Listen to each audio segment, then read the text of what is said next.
All right. All right. At this time, we have returned to open session. So the first item on the continuance of the agenda is public comment. Is Mr. Kleka here? Mr. Kleka. Good evening. At the last meeting, Glenn Kleka, 3640 McCormick, Hollywood, Illinois. What else do you require? At the last meeting, I learned that you were checking into parking around Hollywood School, and you had talked to the zoo with the possibility of maybe using some of their property or that as parking, as RV students now rent or lease it. I hope if that does go through with the arrangements, since that's what the village was pushing for you to do, that you get it at a very reasonable rate as you are getting the land from Hollywood Community House. They should have a program in effect already, since they are allowing students to rent space there. This is for the teachers. It's not for the students at Hollywood School. It'll only be used probably for administrators and teachers. So I hope that they can give you a very good rate if that is the course that you follow. I hate to see you spending a lot of money just for parking. They are a nonprofit zoo or whatever. So I hope they can help our educators out in the cheapest way possible. That's all. Thank you. Thank you. Thank you. All right. Is there any additional public comment?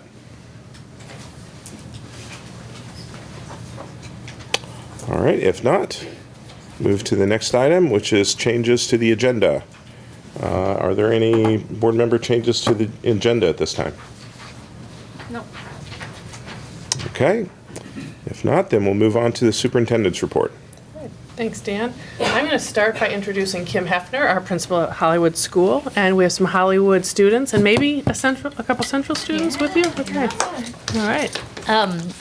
Thank you all. They want to applaud for you. Oh, okay. Thanks, guys. Thank you. Right back at you. Thank you all for inviting us this evening. It's our opportunity to highlight something great that's going on at our schools. In 2015, when I started at Hollywood, I was quick to learn through family surveys that families wanted additional activities for children, co-curriculars for children outside the school day or within the school day, clubs and co-curriculars.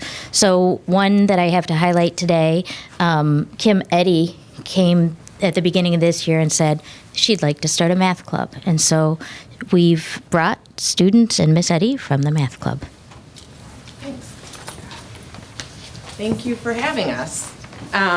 So this is the first year of implementation of Math Club, and we had a lot of student interest. I have over 50 students at Central School participating, 4th and 5th grade students, and over 20 students at Hollywood, 4th and 5th. So I split up the 4th and 5th grade, and we meet every other week with each grade. So I have some of these students here with me today, and I'll tell you a little bit about the Math Club, and then each of them are going to share a little something with you. So the goals behind Math Club, most of them have to do with improving math strategies, promoting a math mindset, but mostly I wanted this to be a relaxed environment for students. We are leading up to the Noetic math competition, which I'll talk a little bit more about. That is optional for the students. So part of this math club is preparing them in the event that they choose to, and I hope that they do choose to, participate in the competition. So we do a lot of the practice from the, we do a lot of the problems from the practice tests that I have for that, and some of the problems of the week that the Noetic Learning Company sends me. But we also do a lot of other fun activities, and students bring their lunch. They meet with me during lunch. I don't know if I mentioned that. And they're with their peers, and they sit with who they want to sit with, and they can be as involved or sort of quiet as they choose to be. And so it really promotes a safe, fun learning environment for math. We have 30-minute meetings. Each meeting starts, and you can kind of see in the top right an example, although it's very small. You'll have an opportunity to see another example in just a few minutes, but we start with a problem of the week, and this is something that comes from the Noetic Learning group. They send me this every week, and they're really good critical thinking problems. Then we move into some of the practice tests that I have received from the Noetic company as well. And these are tests that were used for the competition in previous years. So they send me those tests, I take questions right off of those tests, give them to the students, give the students time to work with them. They can work together, they can work individually, and then share their answers. It's very relaxed, and then we talk through them. These are a couple examples of those types of problems. So as you can see, there are a lot of real-world problems. They take some critical thinking skills. And then we move into a fun activity. Usually for the last 10 or 15 minutes, we're doing something that requires mathematical skills and mathematical thinking and is a little bit more fun and engaging, and we kind of roll that in from week to week if necessary. Here are some examples of those. We've been working on, these are a couple of examples of things we have done and a couple of things that are coming up, and some of the math skills that they concentrate on. So we worked on creating a cartoon character. We evaluated a cartoon character made up of different polygons. They measured the polygons. They found the area and perimeter. And then they're creating their own cartoon character now. And eventually they will use Google Drawings to illustrate their character. We're going to do a popcorn challenge where they try to create a container that can hold the most popcorn. Backpack design is, that's coming up maybe a little bit later in the year. They use some research and design skills and measurement skills to create an ideal backpack for a certain focus group. And that's actually from Defined STEM. And then we'll be doing a little bit of coding as well. So the Noetic Learning Competition that I mentioned is an option for them to participate in. It is a problem-solving contest for elementary and middle school students, and there's usually about 30,000 students nationwide that participate. The goal is the same goal of the Math Club, which is to encourage students' interest in math, develop problem-solving skills, and just to inspire them. It is pretty low stakes, although there are some recognitions and awards that come along with it as well. Students are just given 45 minutes to solve 20 problems. We score the problems, we submit the scores to Noetic, and then they publish the results online. Students can be published anonymously. They can go by a nickname or even a number if they choose. And then there's some awards and recognitions that come along with that, which I know you're familiar with because those students have attended board meetings before. So there's a national honors and there's honorable mention recognition. All students receive a participation certificate. This is just a couple pictures I've taken over the past few weeks of my math enthusiasts. So as you can see on the left, that's my 4th grade group at Hollywood. So that's 15 out of the 23 4th graders that attend Hollywood. So we have a really good group there. And this is some of my Central students. And now we're going to hear from some of them. So if the students want to come up, you can maybe make a line at the microphone. And then we're going to end with a couple of students are going to share with you some strategies that they've used to solve a math problem that we've worked on in club. You want to start, Chase? So, a strategy you've used. No, you can say what you were prepared to say. I like Math Club because it helps me learn with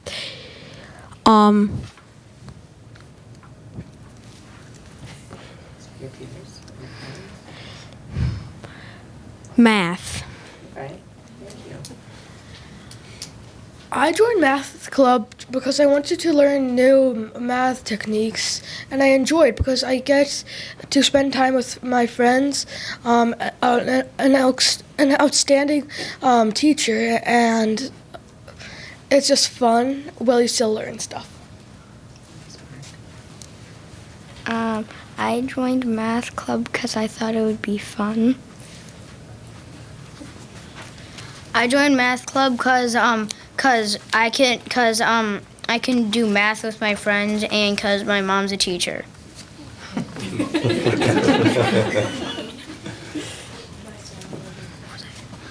I joined math club because it gives like some challenging questions for me to work on, and also I can have a fun time talking with my friends while doing it. So it gives me some like something to do with my lunchtime, and it's like very useful because then I can like get better at math at the same time while being able to talk with my friends and have my lunch. So it kind of like does like 3 stones in one.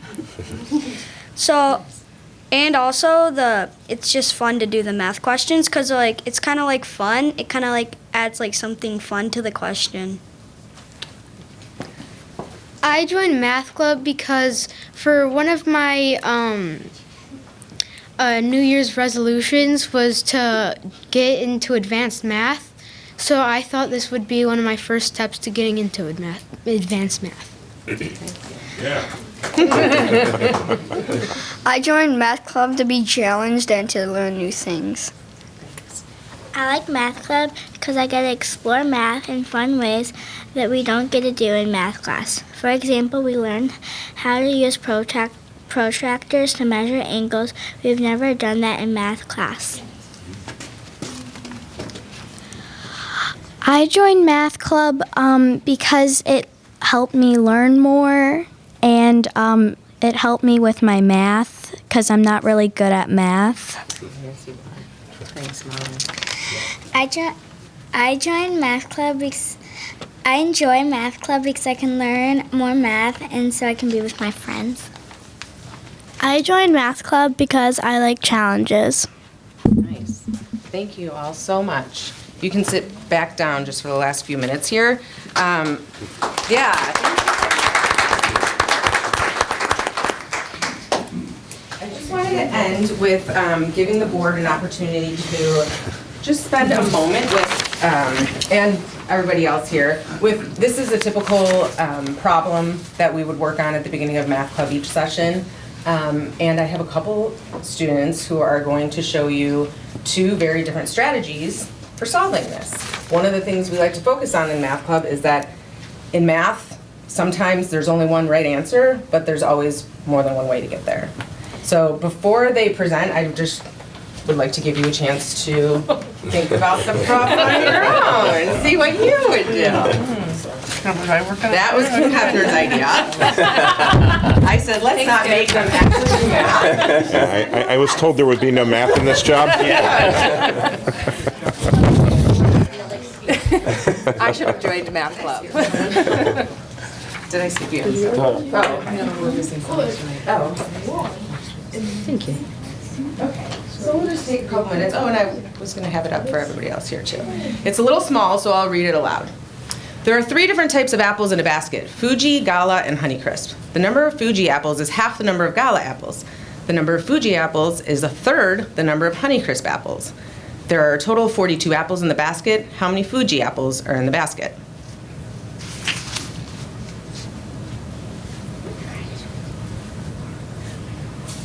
Not yet.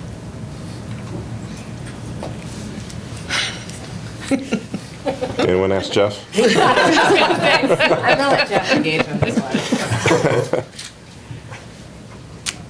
So if this were math club, we'd probably take a little bit longer, give the students a chance to work the problem out. And again, some students like to work on a problem by themselves and then compare their results with a neighbor. Some of them automatically group up and think it through together. All of those options are perfectly fine. We have 2 students today who have solved the problem in very different ways, and they did solve these on their own, and they're going to share those with you. So Mark, do you want to go first? Oh, sure. I think your mom has it.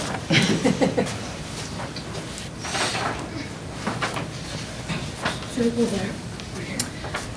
I think in order for them to hear you on the recording, does he have to be kind of over here? Okay. The way I solved this problem was using a bar model. The first step I took was to make a bar model with one unit for Fuji apples, 2 units for Gala apples, and 3 units for Honeycrisp apples. I made one Fuji apples because it says the number of Fuji apples is half the number of Gala apples.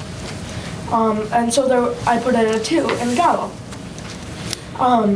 It also states that the number of Gala apples, the number of Gala apples, or the number of Fuji apples is 1/3 the number of Honeycrisp apples. So I put in 3 units for Honeycrisp, and remaining with 1 unit for Fuji apples. The second step I took was to add 1 unit plus 2 units plus 3 units, and that equals 6 units. The third step I took, and the final step, was to divide 42 by 6, and that equals 7. Thank you, Mark. Nice job. And Kylie did hers a little differently. Hi, my name's Kylie Rising, and I'm in 4th grade at Hollywood School. I solved my problem the algebraic way with 1 F equals Fuji apples, so 1F plus 2 times Fuji apples plus 3 times Fuji apples equals 42 total apples. The total of those parts would be 6. So 42 divided by 6 equals 7. So F equals 7. Going back to the problem, 7 plus 14 plus 21 would equal a total of 42 apples. So F equals 42. No, you got it. Good job. Nice job checking work too. Okay, I think that's it. I don't see any questions. Great job, guys. Yes. Wonderful. Excellent job. Great club. Thank you very much. So do you feel like, so I was one of those students who was always a little bit nervous about math when I was your age. And so I wish I had an opportunity to do math in a setting that, like you said, is relaxing and there's no test at the end that matters on your report card. So do you think in the math club it's mostly kids who really love math or kids who just kind of want to explore a little bit more? I think that is for kids who want to explore more, because like 2/3 of our whole entire class Yeah. are in it. Yeah, I think that's such a great opportunity. Some people just want to learn more and they just do it. So it's fun, math club's fun? Yeah, that's awesome. Some people are like really good at some of the things that they do in like regular class. So I think math club is like a way to like learn new stuff and like in the same school time. Yeah, that's. I heard a lot of you guys say like you like it because it's a challenge, and that's a really great thing to take through life. It's always good to have a challenge, right, and not to be afraid to challenge yourself. So, fantastic. I think it's great, and I think that it's good that you guys are doing it because you enjoy it. You know, sometimes people think you have to be really fast at something, but really, oftentimes, if you enjoy something, you'll spend more time at it, and maybe you don't get the answer quickly, but you'll eventually get the right answer. And it's mostly, you know, the fact that you enjoy working on it, like anything else, like a sport or anything else. So I wouldn't worry about being the fastest. I would just worry about understanding and taking your time. It sounds like you're doing that, which is great. Well, Thank you very much. definitely. Thank you so Thanks so much.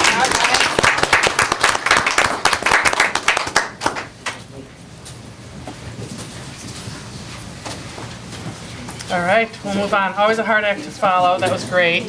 The next, actually, this isn't such a hard act to I was gonna follow. say the next one's not a hard act to follow. I know. So I want to give recognition and congratulations to one of our teachers. Meg O'Brien is a reading specialist at Central School and recently earned her national board certification. So Meg, we have a certificate for you and want to say congratulations.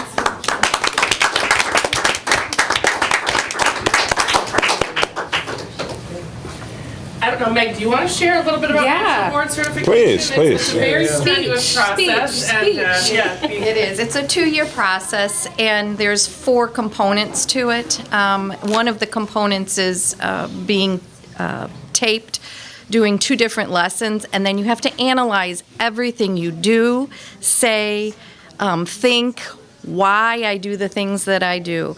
And so it's very laborious in the fact that you're like things that were naturally, I've been doing it for 21 years, and you think, oh, why do I do that? And then you have to go back and really go think about, oh, well, the reasons why I do the things that I do and why it's good for kids, and explaining all of that within the paper. So it took 2 years to do it, and a lot of time away from doing things with my family to get it done. There's 4 different papers that I had to write, and then a test at the very end as well. So, yeah. But I want to publicly thank my family for all the time I was away doing this. I really do appreciate it. And Family deserves it too, yes. love you very Too, that we much. get to have her expertise, her added expertise. What was the, of all the things you learned in the 2-year period, what was the thing that you found the most valuable that you hadn't sort of realized before? That the importance of what I do is in the minutia of every little thing that you do, all coming together to try and help a child learn to read, in my case, and making it really enjoyable for them, as well as well practiced, like the research behind everything that I did. I have many researchers that had written about it, and then I would have to go back and look them up again, like Vygotsky and all of them that I just loved when I was back in school and in college learning about it. But then to bring that back and remember those things, that was really valuable to me. So, thank you very much. Congratulations.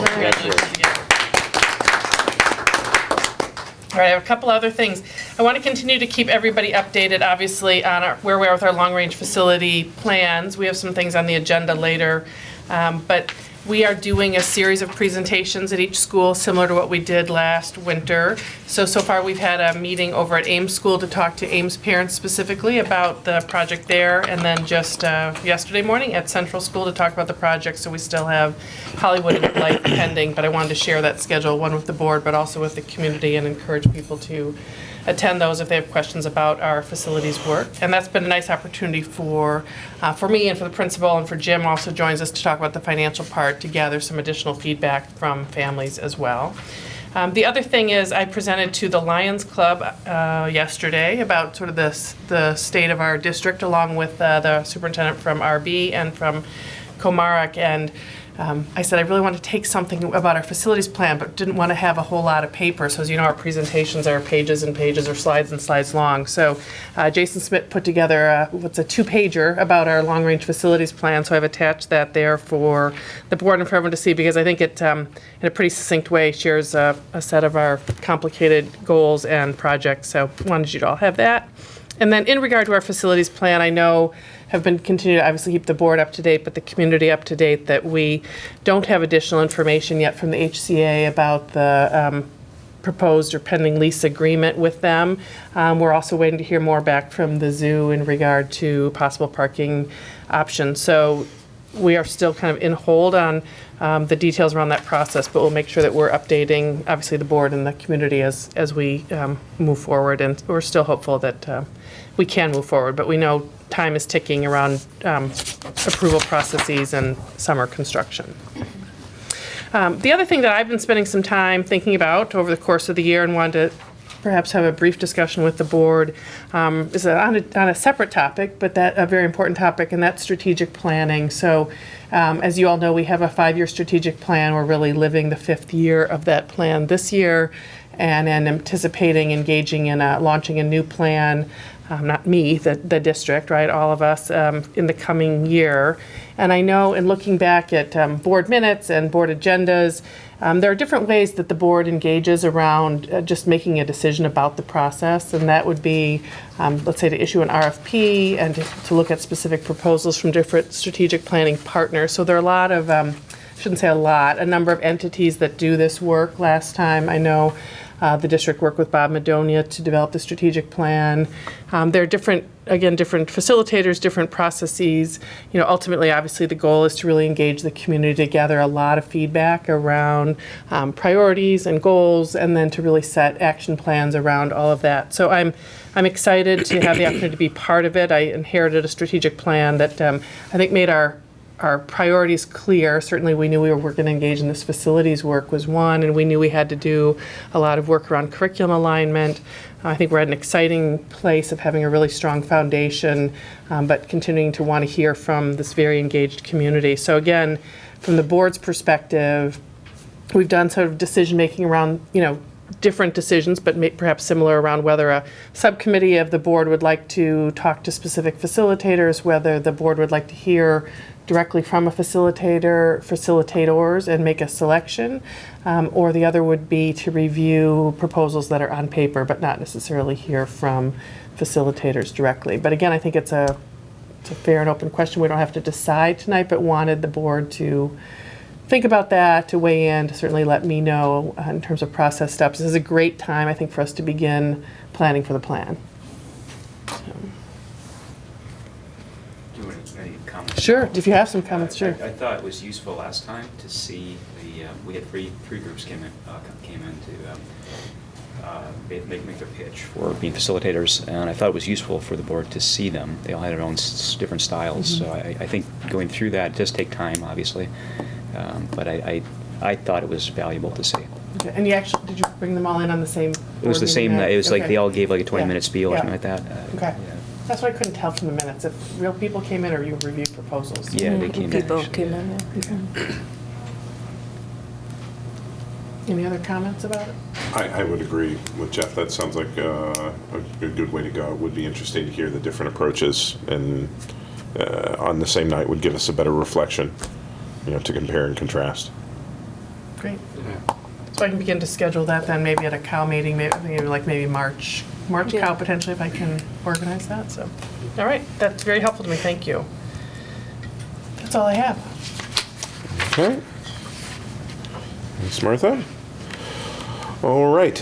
Next on the agenda is the approval of the consent agenda. Is there a motion to approve the consent agenda as presented? So moved. Second. All right. Would the board secretary like to read tonight's consent agenda? I'd love to. So tonight's consent agenda includes minutes of the previous meetings from December 18th, 2019 closed session and December 18th, 2019 regular business meeting. The personnel report as presented, the payables pre-list as of December 30th, 2019 and January 15th, 2020. Our review of closed session minutes with the suggestion of, or the motion to approve keeping the minutes closed. The Technology Resource Advisor 6-month service agreement and evaluation, and school maintenance project grant application. Is there any discussion? You ready to vote? Just kudos to Don for finding a solution to the departure of the technology resource guy and finding a very reasonable contract for maintenance on the Chromebooks. Yeah, I'm in agreement. Thanks for bringing that up. Is there anything else? All right. Margie, can you call the roll? Mr. Barsati? Aye. Mr. Miller? Aye. Mr. Muirhead? Aye. Ms. Murphy? Aye. Mr. Marhol? Aye. Mr. Hunt? Aye. Motion carried. Okay, next item is Riverside Education Council. Sherry's not here this evening. Do we have anything to discuss? Oh, it wouldn't have any representatives from REC. Oh, I'm so, sorry. yeah, right. I have that wrong. Yeah. Okay. Then next up is board member comments. Anyone go to an event lately or anything? So I said I was going to forget. I made myself remember the holiday whatever thing ended up being pretty good. It was over in the Hauser Auditorium, wherever that was. So that was We're about to see it at the last meeting, right? yeah. I think it was the next night or something like that. But Miss Rose did a great job.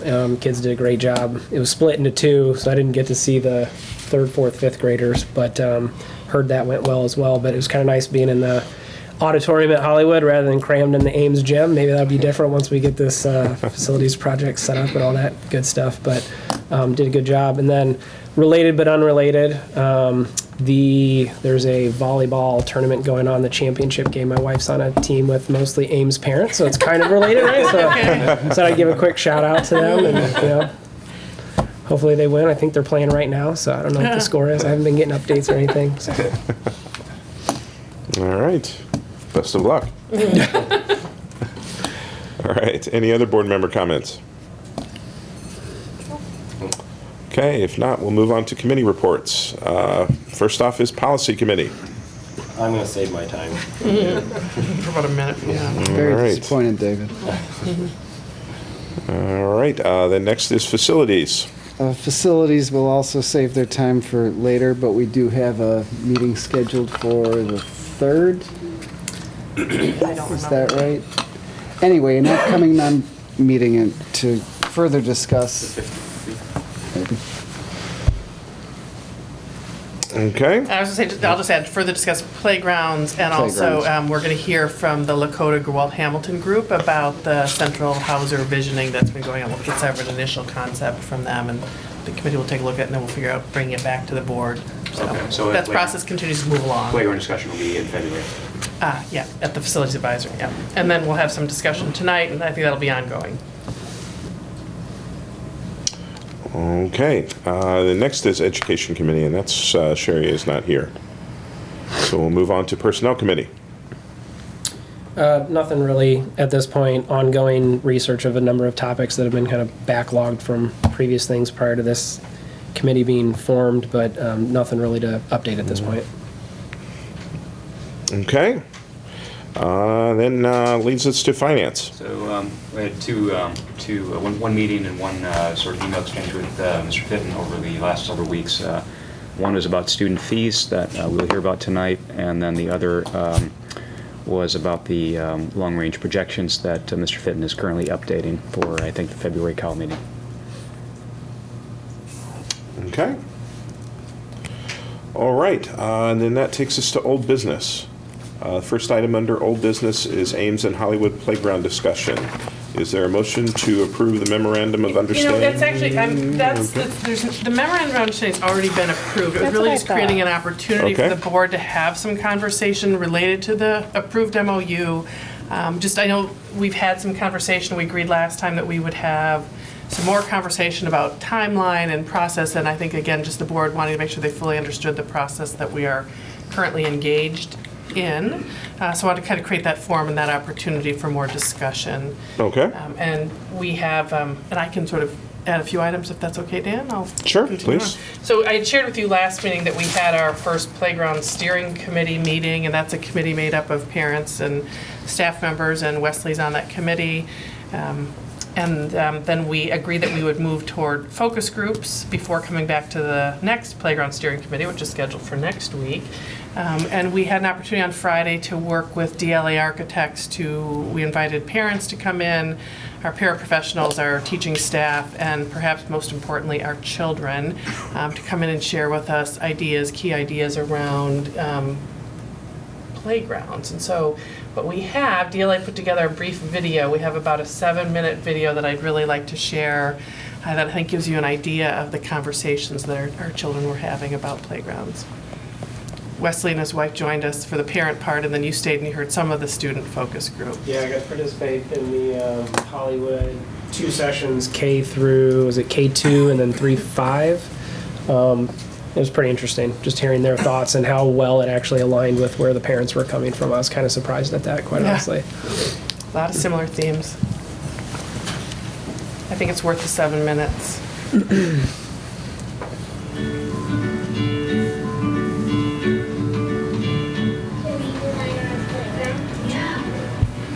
We are planning to make a new playground for Hollywood schools. Maybe there will be swings. Okay, I don't know, but we don't know where there's going to be yet. And you guys have the unique opportunity to share your thoughts, your ideas, and your dreams because you guys are experts at play. And you guys are the experts in how you want to play. And then Those are the platforms. Okay, raise it up.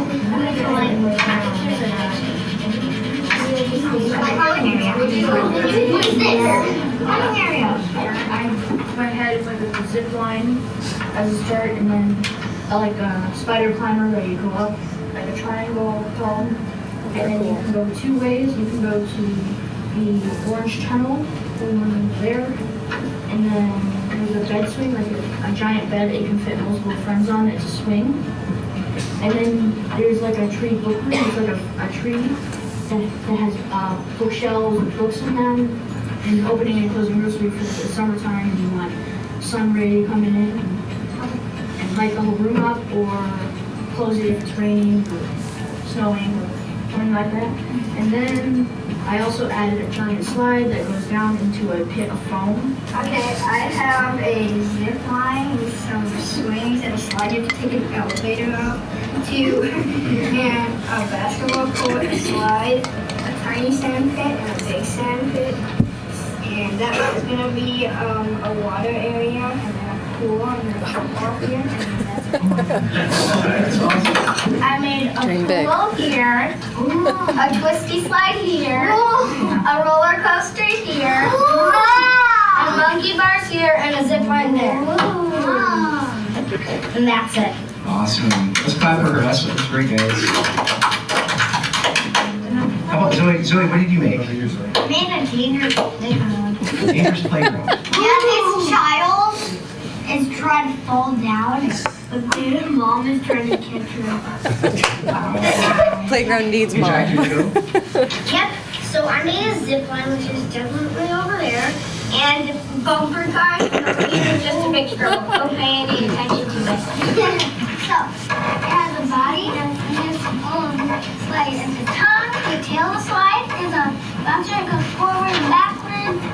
There's a little zip line, a swing, and you can climb up here. There's this thing, it closes on you, and when it opens, you have a dragon costume. I choose a slide that's 8,000 feet tall. Oh my God! Yeah, we did that! With water inside. It's a water slide. I made a house, and there's a ladder so you can go up into the house, and there's a table and chairs. And here's like a monkey bar thing, except there's rings, and a swing down here, a zip line, and there's a ladder so you can go like up on the roof and you can hang out with your friends. And there's also monkey bars. So I made a trampoline, another trampoline, monkey bars that looks like a girl, a tire swing, and this, no one needs to worry about it, but I have a magical hot tub that's right there. It's called the Magical Train. It's like the Polar Express, except it's not winter, it's summertime. Dave's Elementary School. So you were nominated by your teachers, which is really cool, to represent your class. And you're working together in these groups, and you're a big piece of this puzzle here when we go to design the ultimate playground that's not only going to be used by you, for kids for years to come. But are you willing to work? Yeah. This is not just all fun, there's some work. You willing to work? You guys willing to work? Yeah! Sure. Okay, you better give us a good half hour of work here. So they had pictures of different pieces of equipment and they were choosing with Post-its which ones they liked the most. Nico? Yeah. The zip line one and that one. What did you like about that one? When it's really high up and you can climb on it. Yeah. That zip line looks fun. Okay. Leah? Yeah, I picked the same ones as Nico. These the zip line one looked like you could have a lot of fun on it and multiple people could go on at the same time. And that one looked like, that just looked like you go up really, really high and it had protection from the sun, and I thought that was nice. Earl, which ones did you like? So I really liked the zip line, and then I actually picked this one down here because it's big. What do you like about that one? It spins and then disabled people can go on it. And it's a rubbery floor. And a bunch of people in my class wanted rubber floors because they didn't like the wood chips. Next, I just made a beanbag cluster because I have a beanbag at my home and I find them very comfortable. So I thought it'd be a cool place to talk with your friends. And then I made stationary bikes because I enjoy riding my bike as well. But you obviously can't ride your bike around the playground, so I was thinking of stationary bikes.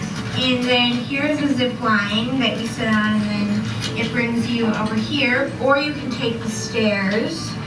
And then you go up here, and then there's a slide over here, and there's a rock wall right there. And this is very much based on a park in Brookfield, I think, called Candy Cane Park. So I have a tunnel and a curly slide, and then I have this tower thingy that you can climb up and go on a diving board into this marshmallow thing. It's weird. And then there's this bridge and a launching pad for the zip line. And then there's this little area where there's a kitchen that you could make stuff in case you forget food. And then there's a ball pit and monkey bars. There's this twirly thingy that you see a lot. Oh, and then there's a pond. And merry-go-rounding? Yeah. So what I did, I wanted the playground to be a little bit bigger and 2 slides because I've been here for 1 year. There's a bunch of kids cramming through there, so it'd be 2 slides and you could climb up all the way to the top to this curvy slide that's go under. And then I have this like thing if you want to because like sometimes like I want to climb stuff and with like a rope and you just pull yourself up. So you get in this thing and there's a rope there and you pull yourself up to the top. No, it's a one-man elevator. Yeah, basically. Okay, this is not the scale. Like, there's this big slide. You go upstairs. It's like a flaming slide where you go down and it launches you in this ball pit. And there's foam underneath it. So you go up. You have to get over here. And then you go down the zip line. If you fall off the zip line, there's a trampoline. If the trampoline breaks when you fall off, there's a ball pit. There's a ball pit with 0 gravity. So you jump on these until you reach the platform.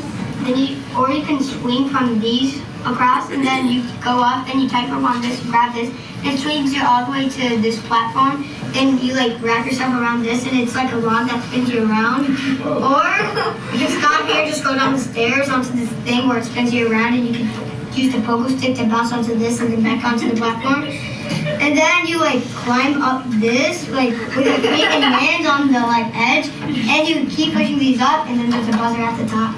That's a Ninja Warrior.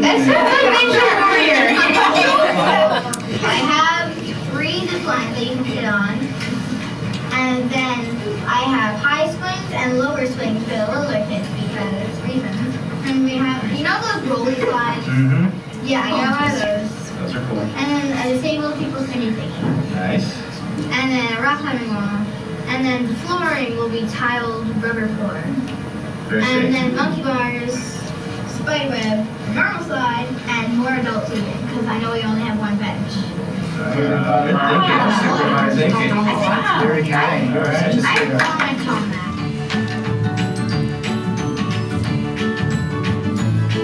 Caleb, come down here. Do you have any questions? Anyhow, let's stay together. Kids are fearless, so they don't care. But it was. But look at how good. Look, they want us to. Oh, yeah, bridges. Kitchen for you to. Yes, bridges. They want us to make their lunch for them. I'm gonna grill marshmallows.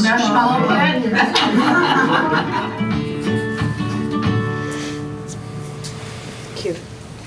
Steve, you want to come and kind of sort of share a little bit about the process? It was a really key day, and it is interesting as Wesley shared some of the parent comments really were very similar to the student comments. I would just say that, we heard common themes. Kids want to climb. They want to take a little bit of risk.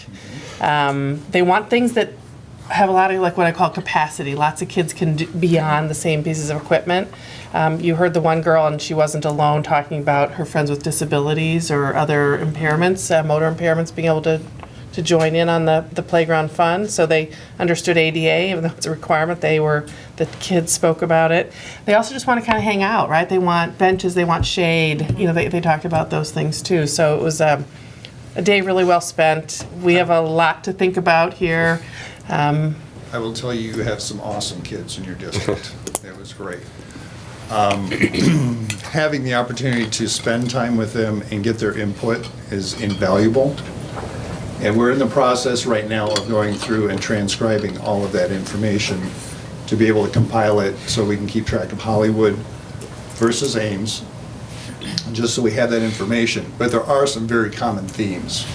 As you were saying, swings where you can get multiple kids on it, or spinny things, or obviously climbing, and there's a lot of things with ropes, a lot of things with tunnels. And so we're going to take all of that information, take that back to the steering committee and discuss that with them, because we were hearing some of those same items coming from, I'll call it the big kids, the adults. But we have little kids, and it's amazing that a lot of those ideas are meshing. So what we have to do is end up prioritizing and taking those ideas and bringing them down to as an actual physical space where it'll actually work. So we're going to, there's going to be high expectations and we want to have all this stuff. We all know that we can't have it all.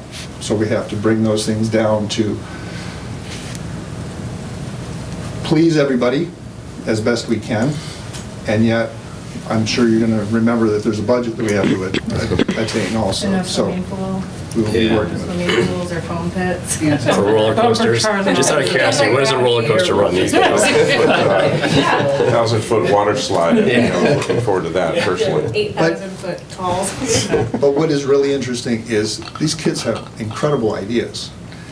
And what we did is we did show them some pictures of some different types of equipment, but we didn't say, this is what we're doing. You're not picking from here. Just look at them. If there's something that appeals to you, tell us why. Some of them are, I want to go high on different platforms. I want to go on a slide. The one kid said, look, where we have one slide at Ames right now, we really need two because there's a huge backup. That information is invaluable. So we have to see how we can work all of that into this. But I thought it went very well. It went very well. There's a question here, I know from the board, about sort of timeline and process steps, and Ramesh is here also because Ramesh has been giving this some thought too about, we know that playgrounds happen post-construction, and sort of when post-construction when does it make the most sense, and we want to have sort of our favorable opportunities financially. I will tell you that some of the feedback I've had at, certainly from the focus groups on Friday, but really doing the two presentations so far at, actually at Ames and Central, and we know we're not building a playground for Central this year, or this coming summer, I should say, but parents have shared with me that in some ways the playgrounds feel more important to them than all these facilities were. It's a very visible part, it's a part that really engages the family, it's about our school day, but it's also beyond the school days. We know for evenings, weekends, summertime, that it's really becomes an asset to the entire community. So it's certainly a priority. We wouldn't be doing all this work if it wasn't important to our students and to the community. But I think to have our thoughts and consideration about timeline, what does make most sense when it feels so important to children. We know that children are disappointed already today that we didn't get this done over the weekend. So, but our best possible timeline, and there are some things about the construction site and contractors and bidding and processes. So maybe Ramesh, if you want to chime in on that also. So our current contract has the rough-in work going in. That means all the underground work is part of the base contract. But we will be leaving the project at the end of main construction in a rough state so that the playground contractors can come back and finish the project in the next fiscal year. Because just thinking ahead, if everything goes smoothly in our process, whether DLA completes a design that's acceptable to the district, and we can get our permits in place, and we have all our community outreach, everything goes perfectly well. If this happens within the next 60 to 90 days, there's a possibility, a small possibility, and actually a very good outcome that we can finish that project by the end of August. But it all depends on a lot of things happening in a perfect sequence. The reason I say that is We already have a construction manager on site. We paid for the overhead in the base contract. So there is no additional cost for Berglund to be on the project site to get this work done. We don't have to pay that twice. And then we get a credit back for them not doing that site work, which they have to do towards the end of the project, because they finished this project.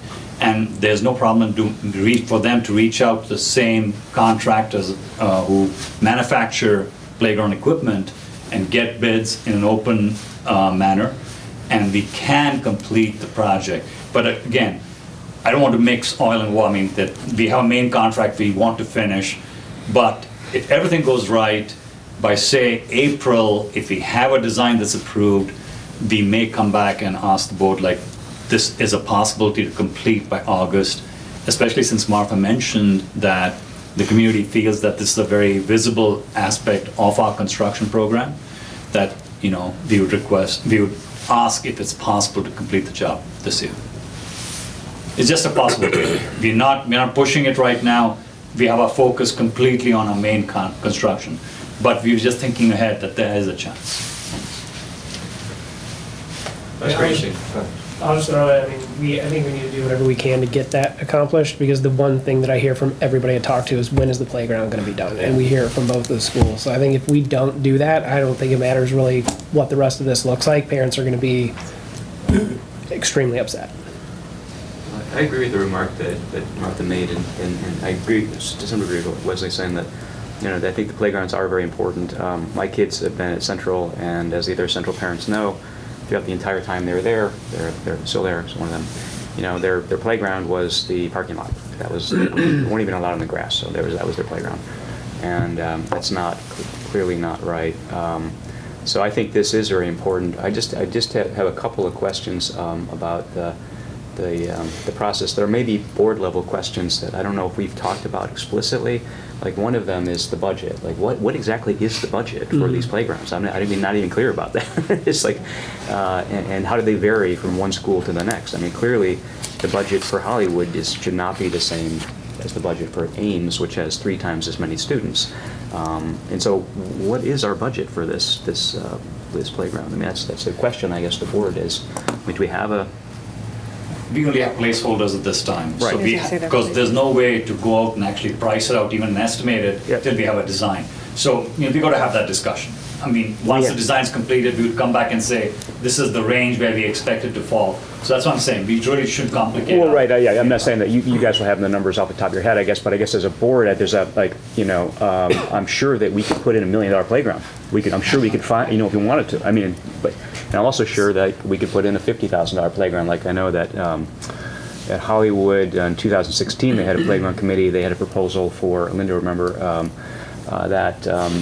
for a playground at Hollywood that was combined early learners with the K through 5, and I think you took out the early learners piece, they came in at $55,000. So there's a huge range of possible prices that we could say, do you want the deluxe playground? Do you want the modest playground? And so I think that's something we need to in terms talk of the about. placeholder number, there are placeholder numbers in there. Budget already? But I guess. And I was gonna say, I know Steve did some initial analysis of, like, if we went with that placeholder number as the number, and our site configurations roughly in terms of dimensions, we could build a nice playground. We have a good chunk of money in the site work that's there in the base contract right now, which that's already included in the base contract, accounted for. Yes. So we're doing the bow grade work in this design right now. Right. So I mean, not taking into account all the drainage and the soft surface that would be there. We have a hard surface right now. We would get a credit back on that. So there's some manipulation that's got to be done. But you're absolutely right. We could spend anywhere from $100,000 onward. You can go, but we have looked at it. The placeholders we have for Ames is substantially higher than what we have for others. So what is the placeholder, do you know? The placeholders are about $200,000 in the case of Ames. It was about, I think it was about $75,000 or $90,000 in the case of Hollywood. Okay. But again, this was a moving target. We really need to see a design before we can go and place a number and say, this is too heavy. Right, exactly. And also coming up with a design, but we sort of need to know, like, what is the range, right? Because so they do have the range that we've discussed previously. If I can interject here, though, I mean, we can say we want to spend 100,000, we can say we want to spend $500,000. Yes. I mean, I guess my thing is, I think we need to figure out what we want for Yes. this, because that's going to drive. I agree. It's an iterative Not to be process. funny, but like if we did a roller coaster or something, we'd be talking Yeah, a no, lot I of money. agree. But I mean, I think we need to figure out what's important, Yeah. but then also at the same token, what do we want to spend? Right. And so that and I makes- guess that question of what do we want to spend is independent of what we're going to. So I agree with that, and that leads exactly to my next point, which is that I think that that we need to see, I think as a board, we need to see options. We need to see, okay, here's the bare bones plan. This is what this cost. Here is a more, what plan that has more variety. This is what it costs. I guess. And here's the deluxe plan. Jeff, to that point, to Ramesh and Stephen, I don't expect you to have answers right now, but do you have any idea are there some ballpark means type square foot estimates for high, medium, low? Or is it just too complicated that very doesn't complicated. really work? It's equipment based. I mean, so if you pick a more complicated piece of equipment, it just costs a lot more. And I guess that's sort of where I'm going, is that I think we need to come up, I mean, and I'm fine having that discussion, and we can have it tonight, or we can have it, but I think we need to come up with a plan of how much are we willing to spend. I think independent of what's going to go in the playground, I think we need to look at the projections or look at our finances and say, okay, we're going to spend 100,000 or like 200,000 on Ames, or we're going to spend 75,000 on Hollywood.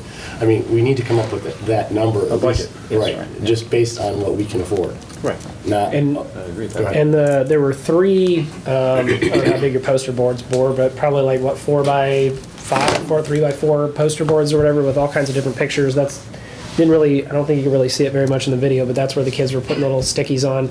And the equipment there, I mean, I have no idea what this stuff costs, but it clearly, the larger multi-faceted contraptions with ropes and swings and multi-levels and tunnels and everything is significantly more than there was a patch of mulch with some stumps around it. So I think Broad range. yeah, it's a very broad range. So I think it kind of goes into just what Dave's saying is like, do we want that or do we want that, and then what combination of those things. And I think from the parents' side, one of the biggest discussions or a discussion was, we like a lot of these things in here, but not all of these things will fit. So what combination of those things is best within budget and space and what the kids want and everything. So Because I'm sort of looking at it like buying a house. When you go buy a house, you figure out what you can spend, and then you go try to put your requirements into that budget. Yeah. And so. Well, I don't know if I'm personally comfortable with that approach. I like the idea where we were talking about we have placeholders now. Well, that makes a viable playground. I don't know if we want to call that the medium option or we want to call that the starting point.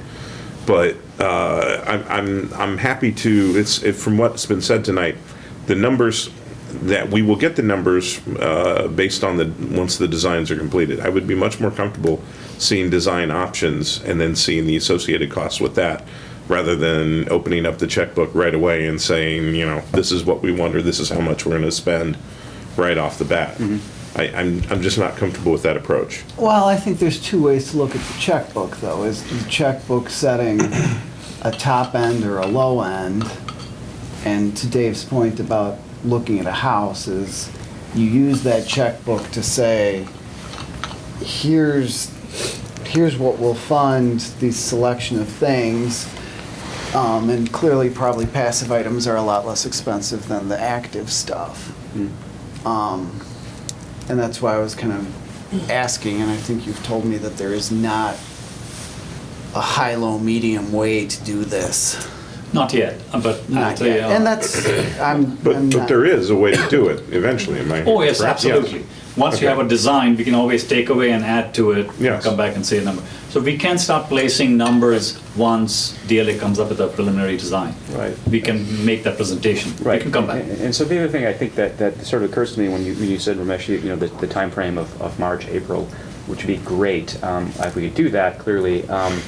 But the other thing that sort of, in the process of coming up with the current set of plans for the various schools, there were multiple iterations. It wasn't like the first set of plans that you came up with, that the DLA came up with. They were interesting, but they're very far from where we are today. And that didn't that sort of happened through giving, back and forth. What about this? What about that? They evolve. They evolve. And so I do have I'm slightly hesitant about the time frame where we're delivering plans in March and we're voting on it in February and voting on it in March, and then that gives a very narrow frame. So while I get your point, it would be good if we can get it all done by April and then give it to Berglund, hopefully get it done by the start of the school year. That would be optimal. At the same time, I don't want to rush it so that we get something that is sort of like we haven't really thought through. I haven't really thought this is going to be the good long-term solution. You're absolutely right. I mean, if we can stretch it out, that's fine. We must make an informed decision. There's no point rushing it. Right. It's just an option. That's all we say. I think some good things we have going are a very engaged committee too right now. The playground steering committee, certainly we saw engaged students, but on the video, I think the committee would be willing to come back again and come back in pretty close, I think with our facilities advisory, we kind of stretched it out. We had we fell into sort of summer as another period of time that kind of stretched things out. So again, I certainly don't disagree. I would love for it to happen, as sort of the post-construction or sort of as soon after post-construction, because I think there's an expectation, a community expectation for it. But I agree, I want to build it right. We want to spend the right amount of money. We are working with kind of that placeholder number as being kind of the target, right? So, and if we come back and say, when we look at how that all fits on a site, we're going to have a whole lot of extra space, or we're much more constrained than than even that. And I think even that is that's what DLA is working on, and we're going to, like I said, coming back to committee already again next week, and then coming back to facilities advisory in about 2 weeks, can go back to the board. So I think we can really keep this process moving, so that we can have those opportunities to iterate. And that sounds great. The placeholder is $200,000 for each school. I just checked anyway. So. Which is clearly wrong, because it can't be the same for Hollywood as. I don't know. I know nothing about playgrounds. Well, and there's the site. I know there's the ground and the equipment. That includes the site work, which was part of the money was allocated to the base construction. So just know, but it is already built in the budget at 200 on each. Right. We probably. But we haven't had that. Definitely need to make some adjustments. Yeah. Well, right. It's just something else that we still need in agreement with Hollywood House before we can even plan around that site. Right. If I understand what you're saying correctly, though, the approval needs to be done by April to take advantage of the costs that we've already paid for, to not duplicate costs, which would make that construction more. Correct, and there's a lead time in the procurement too of playground equipment. So if we get to April, then you have a 6 to 8 week procurement period, means you get to June, which is right around the time when Berglund's moving into the site work and whatnot. So it makes sense. Yeah. But again, if we don't get it done in April, we'll find a different time slot to do it. Yeah, It's I mean, we just could that still there's have a sweet spot that exists. Right. That's all we meant. Because we could still come back and have an approval in June or something like that, and have something Absolutely. done by October. It's just going to cost us more to do that. Yes. Because I think the other concern built that. during a school year if needed. Yeah. Because the concern that came up with Ames in particular is where the kids are going to play if we don't have a playground. And what's the plan for that? So, because we got to, well, but the problem is you got to tear out the parking lot to build the back, to build a new part. So where exactly are we going to play? That's a big concern. Ramesh and Steve have a better way to describe this, but the current playground at Ames will be torn down as part of the construction, so there will be nothing. Right. I think there's a way we could work around the current Hollywood playground. I'm not a construction person, but I'm learning to be, as you know. So. Hollywood has more options compared to Ames. Ames, we pretty much lose everything right now. Yeah. So it'll be the same as Central, basically. Yeah. Not a good situation to be in. No, we don't want that. For a year. But it's also not horrible. Right. No, it's not the end of the world. I agree. So last point, this is a more technical question, I guess, for Steve. I think you presented to us last time you spoke about playgrounds. You had different materials that you use for the soft surface. Each of them have their different pros and cons and costs. And I guess what I would like to see in terms of the options, when you're presenting the options, is the pricing out of those different alternatives and how they compare and what the various costs are and that sort of thing. And those surfaces are important when you put those below the equipment. Right, Because again, right. they're called fall zones. Exactly, If right, somebody right. falls, you Right. don't want Yeah, them. you want something soft. There. Correct. So I would like to see like what the cost differences are, what the pros and cons are. of that. Yeah. And I, just so you know, I actually had a playground rep come in today to review some additional ideas related to that. This particular rep, between the two surfaces we've talked about in the past, between, say, a turf,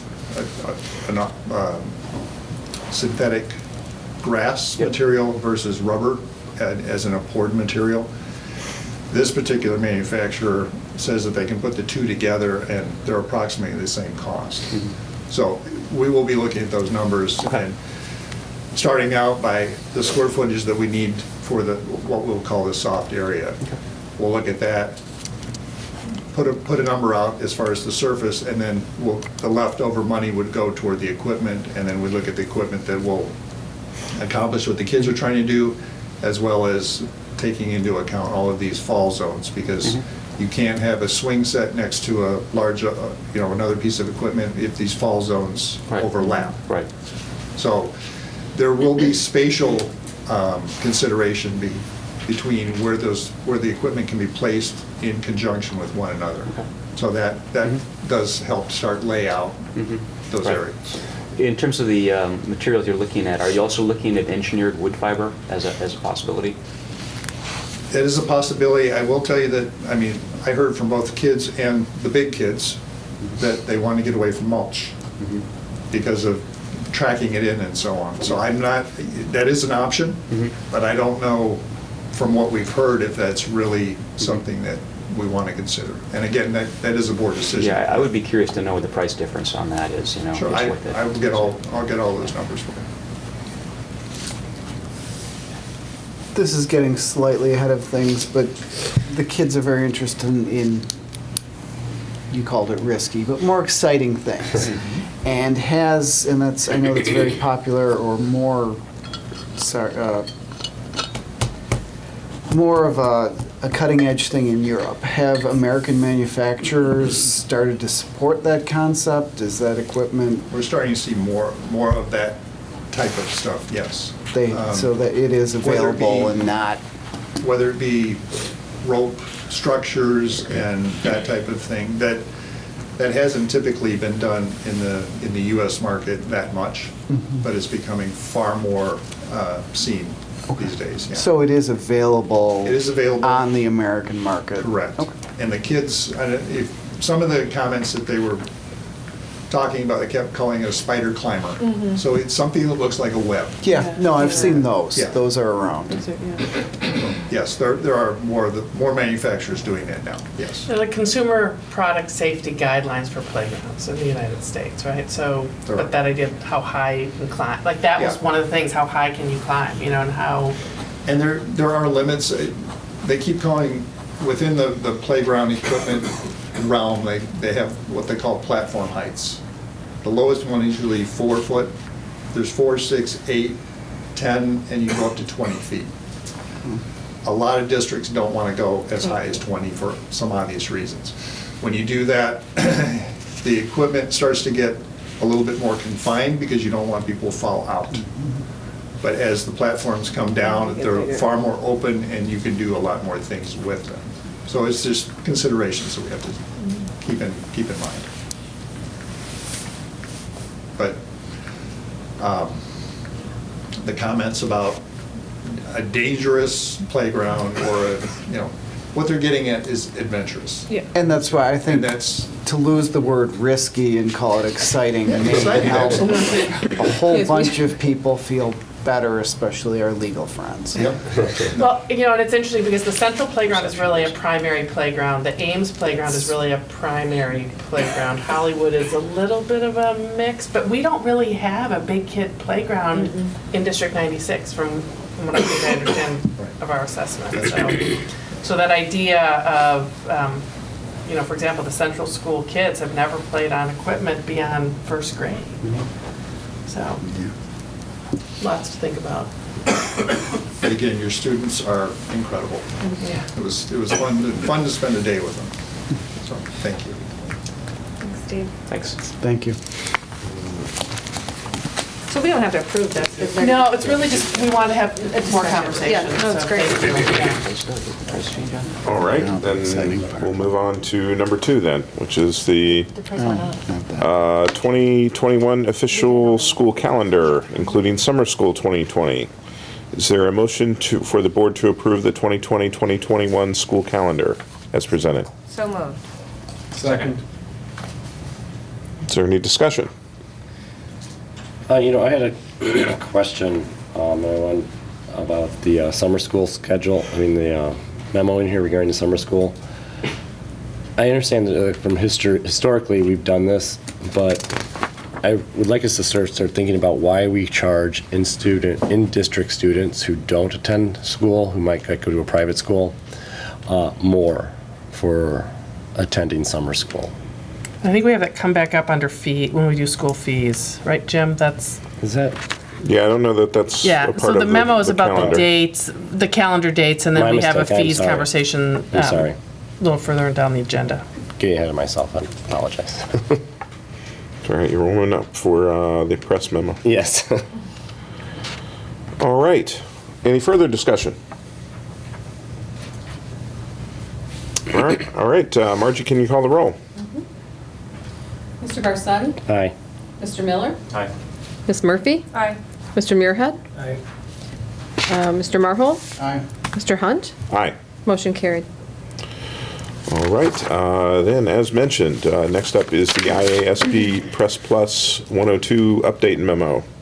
Is there a motion to approve the IASB Press Plus Policy 102 policies as presented? So moved. Second. All right. All right. So how are we handling this tonight, Dave? Well, it's actually a lot better than I originally thought. We went through pretty much all of them. There's only 2 left that we still have to go through. Excuse me. For after tonight. But I've gone through pretty much all of these, and they're pretty minor. So I don't know if you would like to go through, if there's any questions regarding any of these. I do know there's one question here. Policy 6:6, excuse me, policy 6:60 regarding the curriculum content, if you want to have further discussion regarding that. But we were going to have a default on this question, which was, do we want to add essentially hunting safety in here? And so Martha and I had some discussion about that, surrounding that. We didn't think that was something we needed to add in here. But, so I'm going to open it up if anyone has any questions or anything regarding the policies. I agree with your decision. Okay. As a suburban school district of a large city, I don't think hunting is. What's my last name again? Dan might disagree. That's necessarily. Yes, I'm in agreement, yes. What do you mean? I know a lot of people that live in the city that are hunters. But No, yeah, I know. I don't think we need a hunting class. That's what I- I've not heard from anybody that they feel strongly about a hunting safety class. Yeah, I know, I have family who live in a much more rural neighborhood area Yeah. of the country, that is part of the curriculum. And, yeah, it's not, I mean, it's like a section of a certain grade. It's like you have health and you have your hunting safety class. Because it's very common, you know? So I just don't think in our, Right. you know. I'm comfortable with leaving that up to the parents to decide at their discretion. Well, I did grow up in West Virginia, and we did have people out. Hunting season was just kind of understood as part of the school calendar, unofficial school calendar. But yeah, even in that situation, we didn't have any kind of official hunting class or anything like that. That's something, cousin or Uncle Joe taught you how, I guess. So, yeah. So are there any other policies, or did anyone have any questions about the rest of them that are listed here? Most of these seem like pretty minor updates. Yeah, They're all very minor updates, right? Going through them. Yeah. I was happy about that. I think there was one I couldn't even figure out where the update was because it was like. Yeah, I think A lot of them that are just just the footnotes. That's why I always go through that sheet that lists it out, because there's always just like, this one's only footnote, this one, we don't even look at those. Yeah. You know. We didn't approve the school calendar, I'm sorry. Do we not approve the school calendar? We approved the school. Yeah, I think we voted on it, didn't we? voted on it. Yeah, we did. Yeah. I somehow blanked out. Mess with Martha. If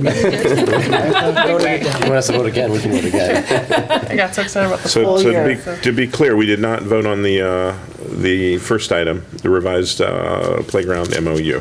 Right. Correct. Right. Right. We've already voted on that. Sorry. Yes. Sorry to back us up. So now we need to vote on these. Policies. Yes. These Right. policies A through O under, A through O under number 3. So is there any further discussion? no. We said too much already? Okay. Margie, can you call the roll? Mr. Miller? Aye.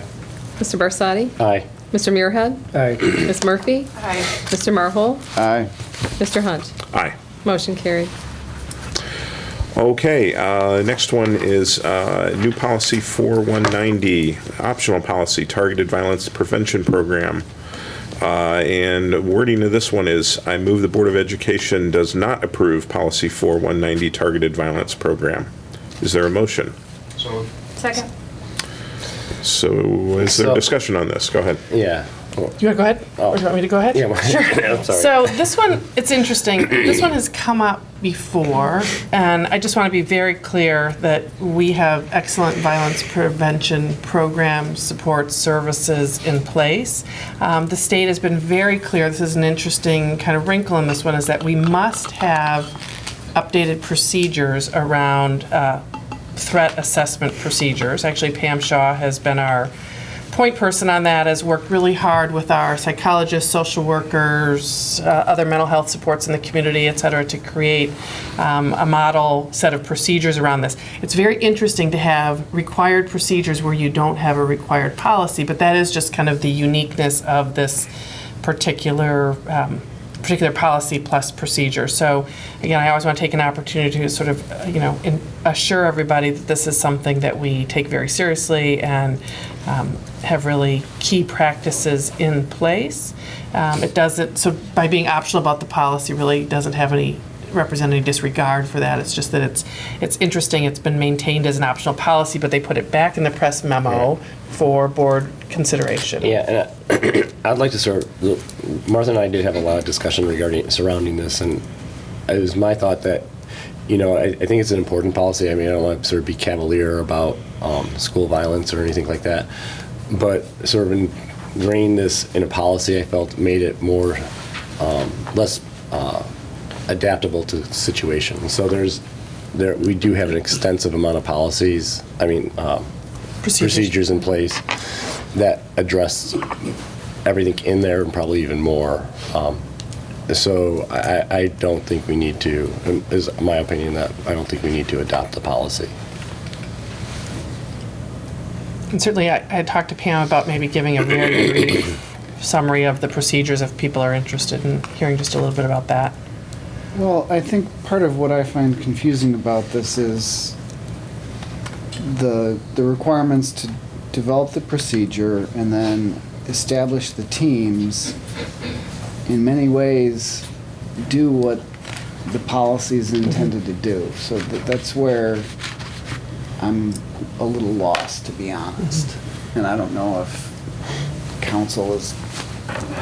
Council had originally explained recommended this. to us not to adopt the policy, but to be absolutely clear that we had our procedures ready Yes. to go by January 1, which we did.